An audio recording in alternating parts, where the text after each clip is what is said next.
vision.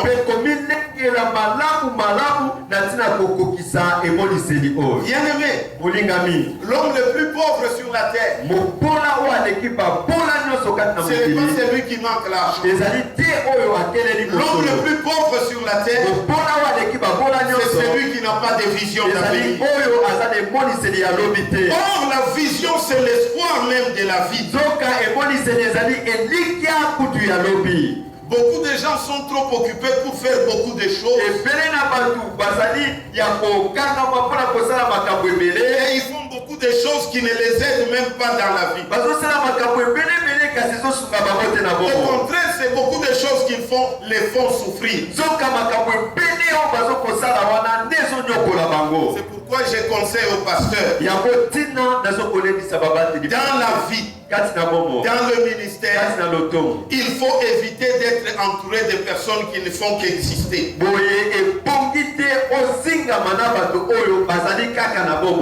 Qui ne savent pas pourquoi ils sont aux côtés de vous. Et qui ne font pas pourquoi ils sont sur la terre. Bien-aimé, ma raison de vivre devient ma passion. Elle me réveille chaque matin. Elle me garde toute la journée. Elle me donne la force quand je suis fatigué. Elle me donne la joie quand je suis dans l'opposition. Même quand je suis malade, elle ne reste pas couchée. Ma raison de vivre travaille à l'accomplissement de ma passion. Car je sais que personne ne peut m'empêcher d'accomplir ma mission sur la terre. Quelle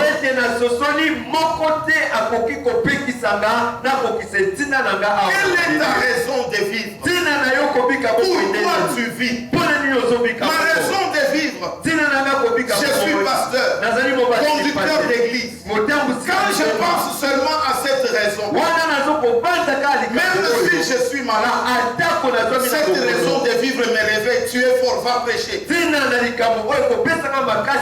mange à manger, quand j'ai faim, parce que ma raison de vivre, c'est d'être pasteur et de conduire le peuple. Cette vision me réveille. Lève-toi, tu es fort, va prêcher même si tu n'as pas encore mangé. Quelle est la raison pour laquelle tu vis? J'ai vu ici au Congo, ignorez votre capacité. Mais vous trouvez des gens, des grandes personnes, quand vous leur remettez l'invitation, ils demandent la cagnotte sera de combien?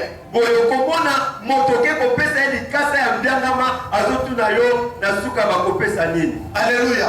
Bien-aimé, on est en train de te former. Ce qui est dans les bénéfices, on ajoute un plus à ta vie. Mais toi, pour venir répondre et suivre cette formation, tu demandes, on va me payer combien?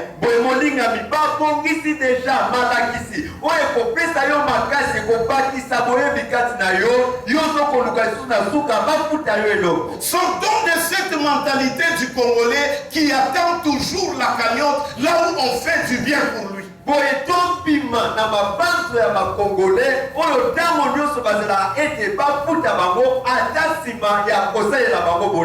croyais que tu allais dire Amen. Amen.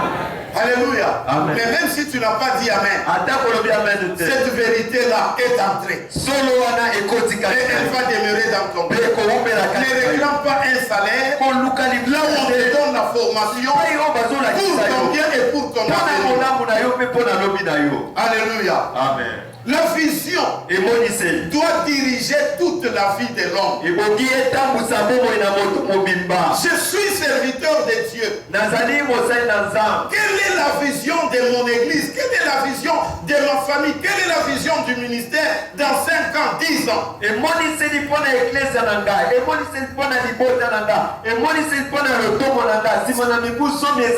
Si je me rends compte de cela, je me mets à travailler. Je me souviens d'un joueur de basketball,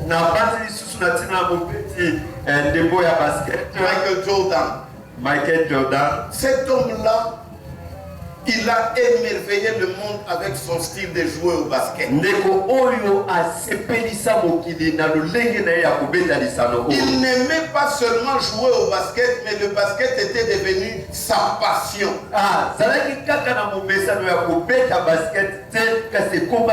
Quelqu'un qui se réveille à 4 heures du matin commence à faire l'entraînement avec le ballon de basket. 4 heures du matin jusqu'à 8 heures. Il s'entraîne seul chez lui à la maison. Et quand il va aller à l'entraînement de l'équipe, si l'entraînement de l'équipe a fait 2 heures, lui n'a pas fait seulement 2 heures d'entraînement. Il avait déjà à peu près 6 heures d'entraînement. Si on y ajoute les deux, lui a 8 heures d'entraînement. Et les autres n'ont que 2 heures. Quand vous allez chez Lionel Messi, dans chaque chambre, dans chaque couloir, dans chaque coin, il y a un ballon de football. Quand il entre, il le touche ici. Il monte là-bas. En montant sur les lits, il appuie sur un autre. Alléluia. Et vous voulez qu'une personne comme ça ne joue pas bien au basket? Mais nous, pasteurs, combien de Bibles avons-nous? Combien de Bibles avons-nous? Combien de chapitres de la Bible lisons-nous par jour? Et combien de temps de préparation, de prédication prenons-nous? Si prêcher est le but, l'essentiel, la cause pour laquelle je vis, je dois prendre mon temps pour préparer la prédication. Même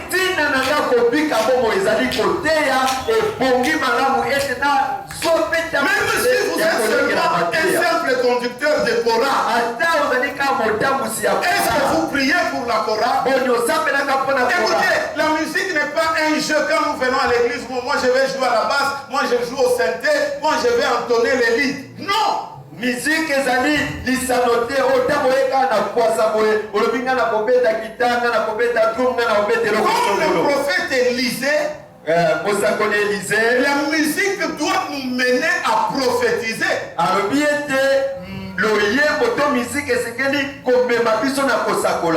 moment, le prophète Élisée était en panne sèche. Il ne pouvait pas prophétiser. Mais le peuple avait besoin d'une orientation de Dieu. Qu'est-ce qu'on a fait? On a appelé des gens qui pouvaient jouer de la musique. Quand ils jouent la musique, alors le prophète pouvait avoir une révélation et communiquer ainsi dit l'Éternel. Vous voyez que c'est un musicien d'aventure qu'on va appeler là-bas. Vous voyez que c'est un musicien qui a passé la nuit dans un bar ou un musicien qui est ivre qu'on va appeler pour qu'il vienne chanter afin que nous ayons la prophétie.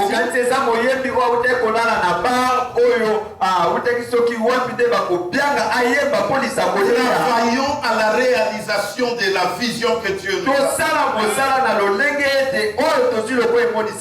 La vision va finir par affecter la façon de servir Dieu. La vision va affecter même ta démarche. La vision doit toucher ta façon de parler, ton langage doit changer. J'ai dit à quelqu'un que la vision, si tu as une véritable vision de Dieu, elle va même te changer des amis. Celui-là n'est pas un bon ami, change. Va fréquenter celui-là.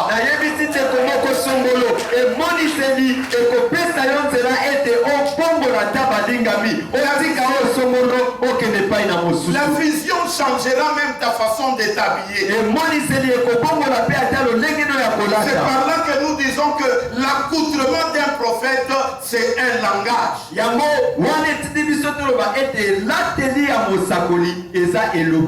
me souviens quand j'avais à peu près 19 ans.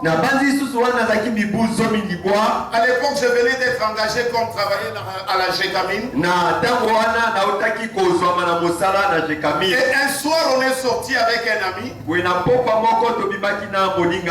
demandé de l'accompagner chez ses autres amis. Quand nous sommes arrivés là-bas, l'un de ses amis nous a regardés et lui a posé la question: toi, depuis quand tu es devenu chrétien? Bon, je ne sais pas si les garçons là me connaissaient. Mais ce qui est intéressant dans l'histoire, c'est quoi? Il dit à mon ami: toi, comment, depuis quand tu es devenu chrétien? Et l'ami lui a dit: mais comment tu sais que moi je suis devenu chrétien? Il lui dit: regarde l'homme avec qui tu es. Même sa façon d'attacher sa ceinture démontre que c'est un chrétien. Comment est-ce que j'avais attaché ma ceinture? Je ne sais pas. Mais l'autre frère a découvert seulement que ma façon d'attacher la ceinture démontrait que je suis chrétien. La vision doit affecter ta vie. Ta vision doit même changer ton accoutrement. Même ta façon de t'adresser à ta femme ou à ton mari. Si tu poursuis un objectif avec Dieu, ta vision doit influencer. Si ta vision n'a pas encore commencé à diriger ta vie, il faut encore beaucoup prier afin que ta consécration à cette vision soit totale au nom de Jésus-Christ.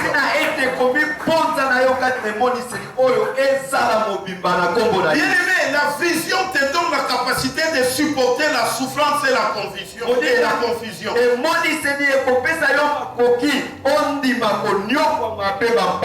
Bien-aimé, tout dans ce monde doit son existence à la vision.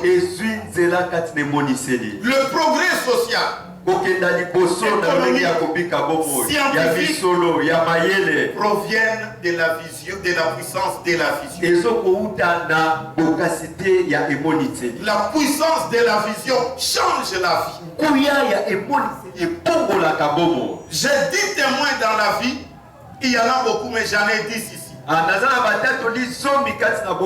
y a par exemple Nimrod qui a créé la tour de Babel. C'était le résultat d'une vision.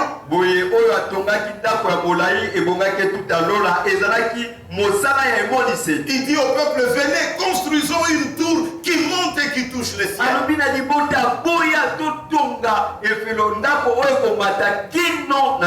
C'était une vision qu'il a communiquée.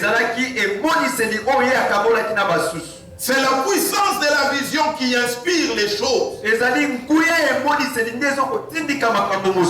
Deuxième témoignage, la grandeur de la civilisation égyptienne. Plus de 4000 ans passés.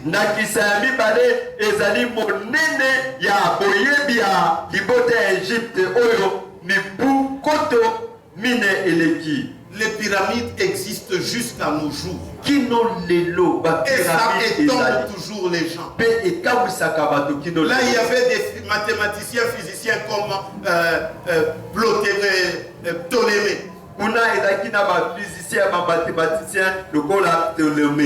Ce n'était pas en Europe qu'on a trouvé les carrés de l'hypoténuse, c'est en Égypte. Les carrés de l'hypoténuse, les carrés de l'hypoténuse est égal au double des carrés des deux autres côtés. Le carré, il y a l'hypoténuse, les alliés. Géométrie quatrième de géométrie. Ok. Les alliés addition, il y a un côté, il y a un carré à un côté. Bien mes frères, les Grecs ont produit la philosophie et l'art qui continue à influencer les raisonnements humains jusqu'aujourd'hui.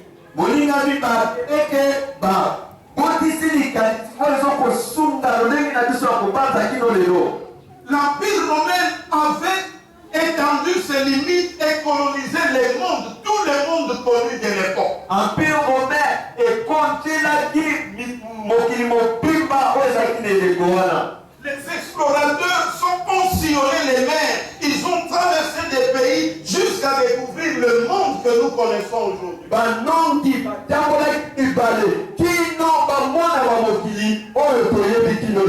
C'est la vision qui a donné naissance à de nombreuses découvertes, inventions que nous connaissons qui ont transformé la vie de l'homme aujourd'hui.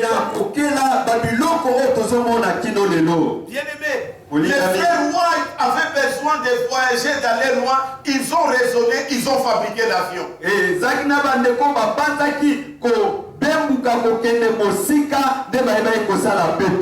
Thomas Edison a inventé l'ampoule électrique. Vous voyez l'ampoule à incandescence là. C'est lui qui a fabriqué ça. Il a fait 999 essais qui ont échoué. À la 1000e essai, ça a réussi et nous avons cette ampoule là aujourd'hui. Et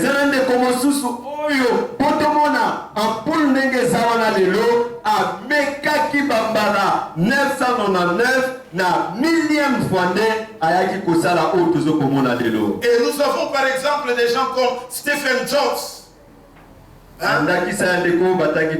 Qui a inventé les desktops ou bien l'ordinateur d'État. Steve Jobs, Apple. Ce sont des inventions qui nous sont bénéfiques aujourd'hui. Nous avons des gens tels que Bill Gates qui ont inventé l'ordinateur et qui s'est approprié de logiciels Microsoft. Et aujourd'hui, le monde, nous pouvons vivre aisément. Au lieu de faire des calculs compliqués, nous avons l'ordinateur qui les fait parce que quelqu'un a raisonné, il avait une vision.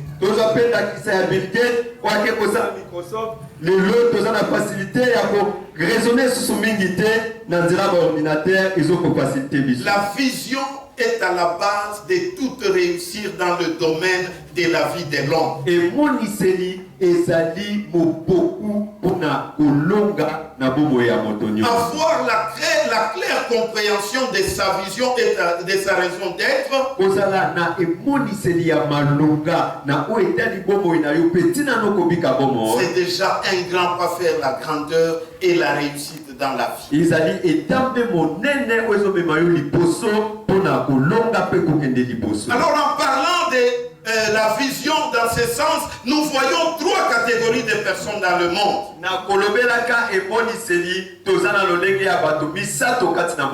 Parce qu'il y a des gens qui vivent, la première catégorie sont les gens qui vivent dans l'ignorance totale de leur vision.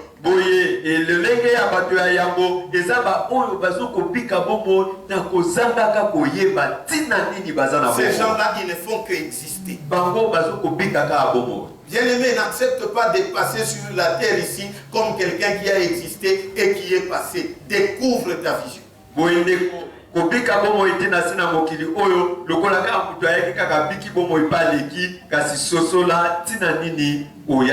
Il y en a qui ont la précision de la vision de leur vie.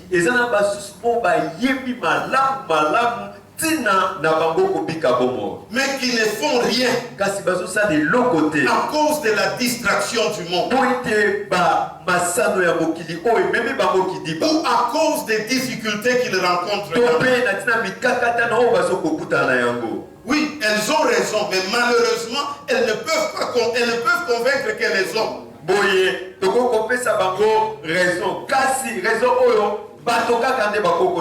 ne va pas accepter votre raison. J'avais une bonne vision, mais j'étais pauvre, je ne pouvais pas l'accomplir. Nous allons te comprendre. Mais Dieu ne te comprendra pas. Alléluia. Amen. La troisième catégorie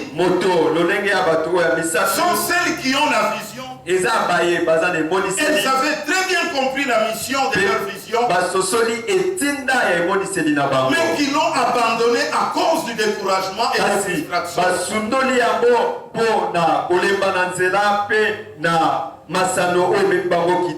Vous savez pourquoi?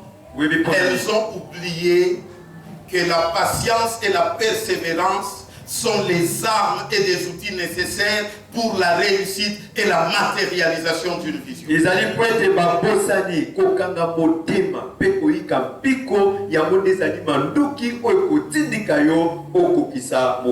Matthieu, même ta démarche, Dieu te les a donnés pour que tu arrives à la réalisation de la consigne que Dieu t'a donnée. Bien aimé, la sagesse, le niveau d'études, les relations des hommes et des femmes que Dieu t'a données. Même ta femme et ton mari, même tes enfants sont des gens que Dieu a mis sur ton chemin pour te mener à la réalisation de cette vision que Dieu t'a donnée. Bien aimé, parce que tu es unique, n'imite pas une autre personne. Écoutez, Jean-Baptiste était appelé et équipé pour exercer un ministère dans le désert.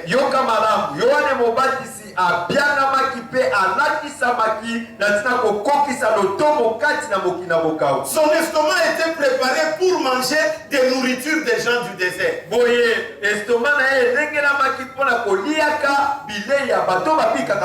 Son corps était destiné à porter les vêtements destinés aux gens du désert.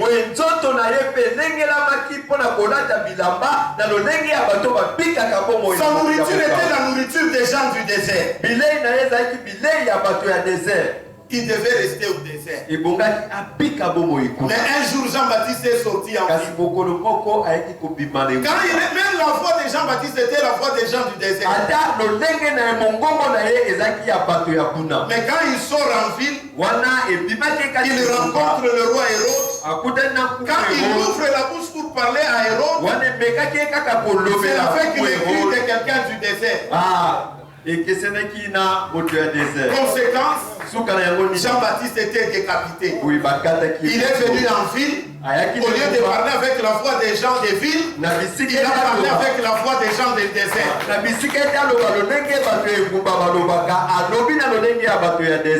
Vous pouvez lire cela dans Matthieu chapitre 14. Bien aimé, quand Dieu t'appelle, quand Dieu te donne une vision, il prend aussi son paquet, il investit.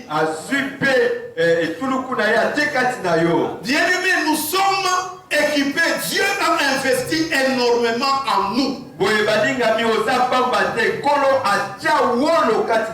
J'avais lu un livre, Dieu utilise les hommes.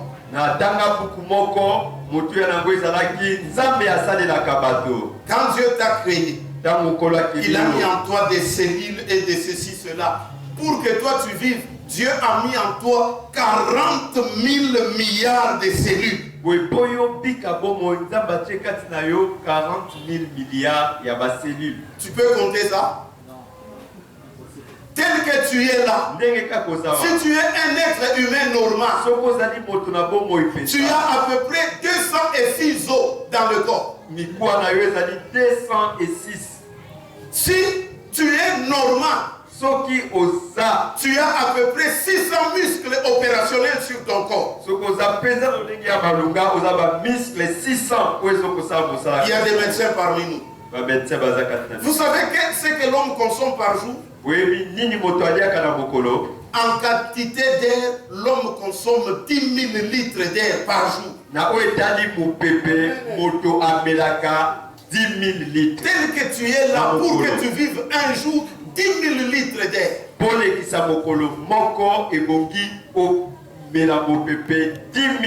Et à l'hôpital Sendwe, 1 litre d'oxygène se vend à $20. Est-ce que tu peux compter ce que Dieu investit dans l'homme? Et Dieu dépense tout ça pour toi. Il t'envoie sur la terre pour accomplir une mission. Et toi, tu trouves des excuses que tu n'as pas pu réaliser, par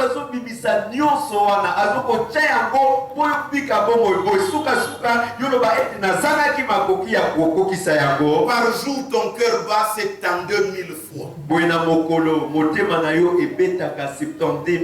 C'est Dieu qui a fait ça dans toi. Vous savez quoi? Si c'est quelqu'un qui ne marche pas beaucoup, mais pendant toute sa vie, l'homme fait 160 000 km de marche à pied, soit 4 fois le tour du monde. Mais dans le lengene ya kobika bomo mokolo na mokolo ezali lokola asali 4 fois tour du monde. Et vous savez à quelle vitesse? Oui, bien la vitesse 15 km par heure. Bien aimé, on peut encore chercher, on peut encore trouver des choses que Dieu a fait. Bien aimé,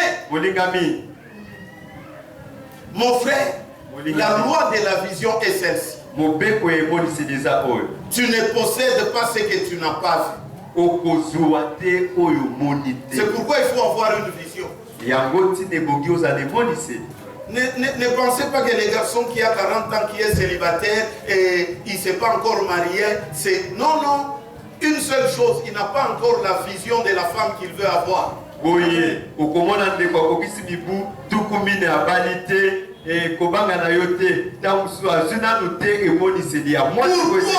Parce que tu ne possèdes pas ce que tu n'as pas vu. C'est seulement ce que tu as vu que tu possèdes. J'ai un témoin dans la Bible. Genèse 13, 14 à 18.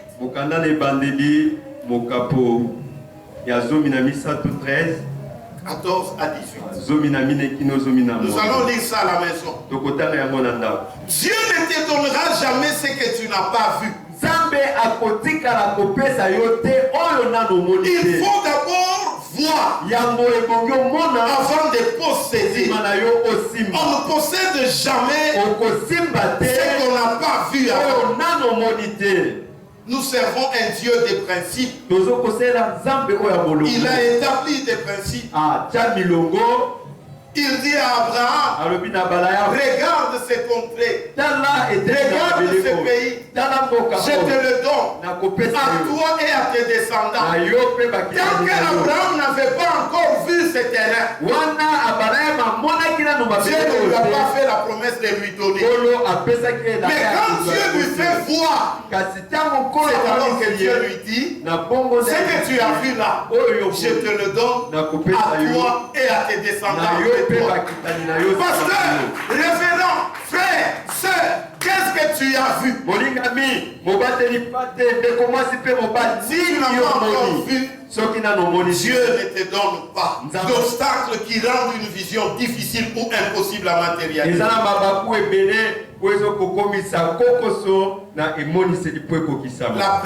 Le premier obstacle, imitation. Dieu a créé chacun différent. Il n'a pas deux personnes identiques sur la terre. Même les jumeaux, ils ne sont pas identiques. Même les siamois qui sont nés, les corps attachés l'un à l'autre, quand on les sépare, c'est deux personnes différentes. Nul n'est obligé de vivre, de réfléchir comme l'autre. Mon côté et à Zunzela applique à bon J'ai dit aux serviteurs de Dieu, toute tentative d'auto-transformation devient un pas vers l'échec de la mission.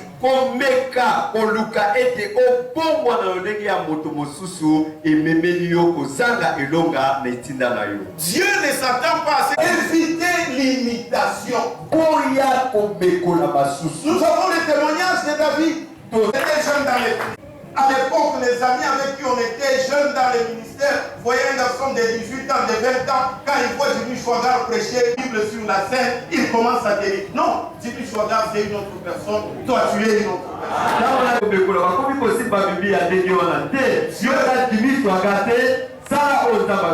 Dieu t'utilisait tel que tu es, avec tes capacités, ton visage. C'est la loi que Dieu veut que toi tu exerces. Il est prêt à lutter pour la matérialisation de son plan.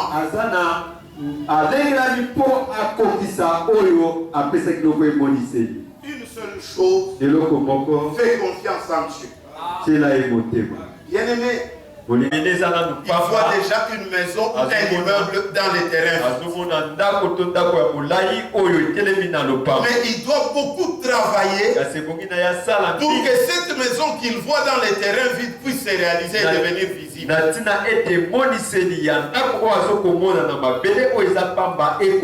C'est pourquoi dans le ministère, dans la vision du ministère, le premier principe, c'est le principe de travailler dur. J'ai lu un livre intitulé L'art de travailler dur. Aujourd'hui,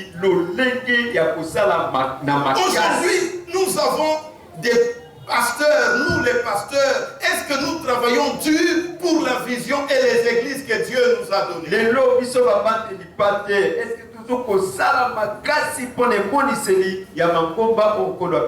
prends une vision, un exemple d'une famille. Hélène Wesley, la maman de John Wesley et Charles Wesley. Maman ya John Wesley na Charles Wesley. Et maman, vous êtes là? Maman, vous êtes là? Bonne fête de la journée de la femme. Cette maman ici avait 19 enfants. Mais chaque jour, malgré la charge et le travail de ces 19 enfants, elle avait chaque jour 1 heure de prière devant le Seigneur.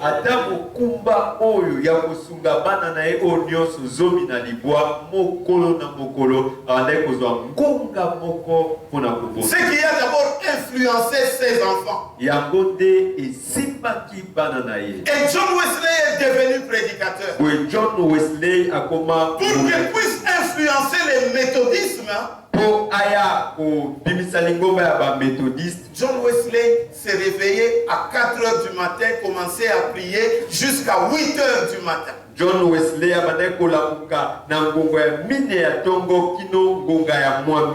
il lisait la Bible et écrivait les prédications toute la journée. Il pouvait dormir seulement 3 heures par jour. Sur les 24 heures du jour, John Wesley dormait seulement 3 heures.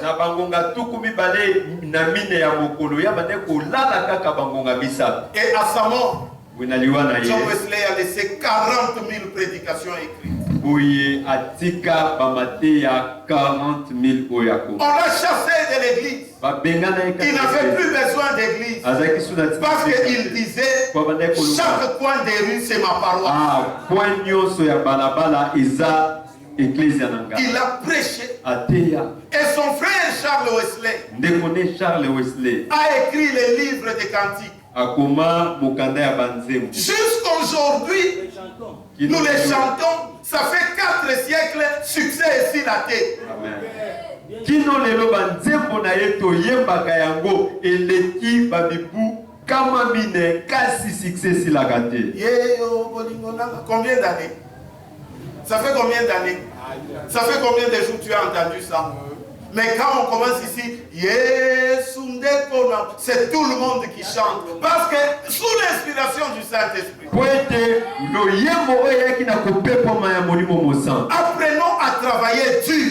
Une vie de prière assidue. La lecture de la parole de Dieu assidue.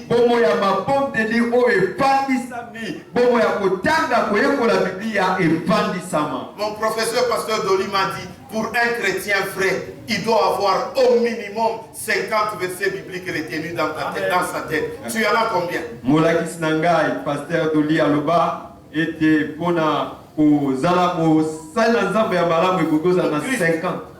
Christ il y a solo 50 versets bibliques au Bombano. Alléluia. Amen. Il y a deuxième principe, le principe de la contamination de la vision. Principe ya mibale ezali oya kokotisa eboni selipa ina moto. C'est Néhémie qui a la vision d'aller bâtir la muraille de Jérusalem. Mais il a tellement prié. Quand il en parle au roi, quand il en parle au peuple, tout le monde s'est dit, lève-toi et bâtissons. Ils étaient contaminés par la vision de Néhémie. Pasteur, ne cachons pas la vision, exposons la vision, expliquons la vision clairement à ceux qui nous sont échus en partage pour que nous puissions arriver à la matérialité.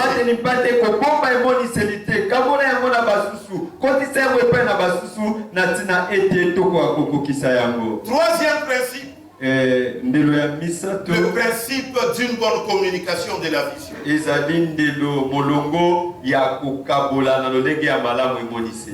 Écris ta prophétie. Grave-la sur des tables. Afin qu'on la lise couramment. C'est une vision dont le temps est fixé. Même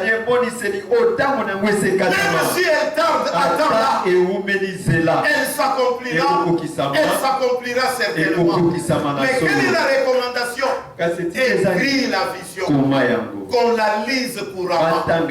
Pasteur, révérend, dirigeant des chorales, chef de département, écrivez la vision que vous avez. Que ceux qui suivent lisent et mettent en pratique.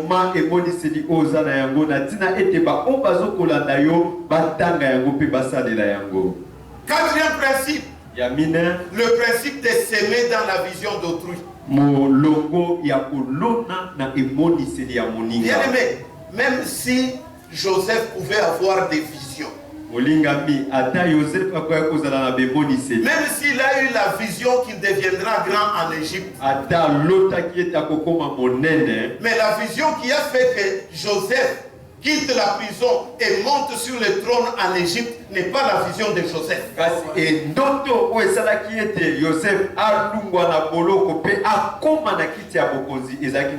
C'était la vision de Pharaon. Quand on en parle à Joseph, Joseph trouve là une occasion. C'est là que j'ai dit même à mes étudiants à l'Institut biblique que quand vous écrivez une lettre de motivation, la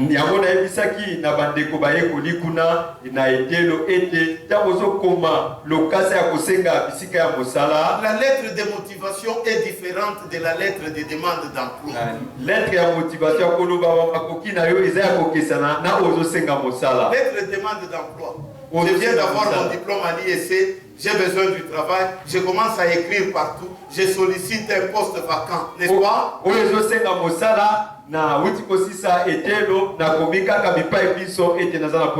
Mais quand il faut que Pharaon trouve quelqu'un qui a de l'intelligence de construire des hangars et des dépôts. Voilà ce qu'était l'exposé pour notre conférence. C'est beaucoup de matière en une seule fois. C'est beaucoup de lois et de principes en une seule fois. Et que le Saint-Esprit produise les rêves de Dieu dans nos ministères, dans nos familles et dans nos vies. Que nous puissions évoluer, que nous puissions aller de l'avant avec toi. Laisse que tu sois pour l'honneur et la gloire de ton Saint-Nom. Que le Saint-Esprit vienne le sceller dans nos vies. Et que nous puissions prospérer, pour que nous puissions progresser avec toi. Au nom puissant et glorieux, au nom de Jésus. Amen. Mon être se lève et chante, Dieu tout-puissant, que tu es grand, de tout mon être se lève et chante, Dieu tout-puissant.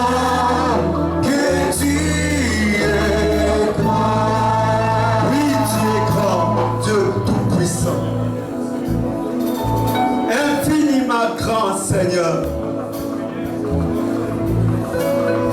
quand il désire une chose, tu l'obtiens. Quand il projette un un événement, ça se réalise. Voilà pourquoi nous nous sommes retrouvés cet avant-midi en ces lieux. Parce que tu avais à cœur éternel de motiver ton peuple, de ranimer encore le fardeau que tu as inculqué dans le cœur de tes serviteurs. Merci, notre Père, pour cette nourriture qui nous a fait du bien ce matin. Nous voulons te prier, notre Père, de renouveler les fardeaux, la vision dans le cœur de chacun. Et tout celui que tu as appelé pour pouvoir éternel, poursuivre, oh Dieu, les buts pour lesquels tu l'as appelé sur cette terre. J'ai pris pour cela qui était découragé, qui était freiné par quelques obstacles, Seigneur. Je te supplie, notre Père, que ce matin, le courant de ton esprit apporte le réveil. Renouveler la vision de mon frère, renouveler la vision de ma soeur. Nous te rendons grâce, Dieu, parce que ce but sera atteint. Chacun de nous est spécial. Et la vision spéciale que tu as accordée à chacun atteindra son but. Voilà pourquoi nous voulons te bénir pour l'homme de Dieu, lequel tu es passé, éternel Dieu de gloire, pour organiser ses assises. Bénis sa famille, bénis cette église qui nous a reçus, Seigneur. Pense à chaque ministère. Pense, éternel, à chaque appel. Pense, oh Dieu, à chaque forme déposée dans le cœur de ton peuple. Nous demandons de l'aide. Nous demandons ton soutien. Bénis ton peuple, oh Dieu. Fortifie ton peuple. Que dignement nous tenions le paix et que de l'autre nous sachions partir avec toi. Et nous savons qu'avec toi, ce sont des exploits.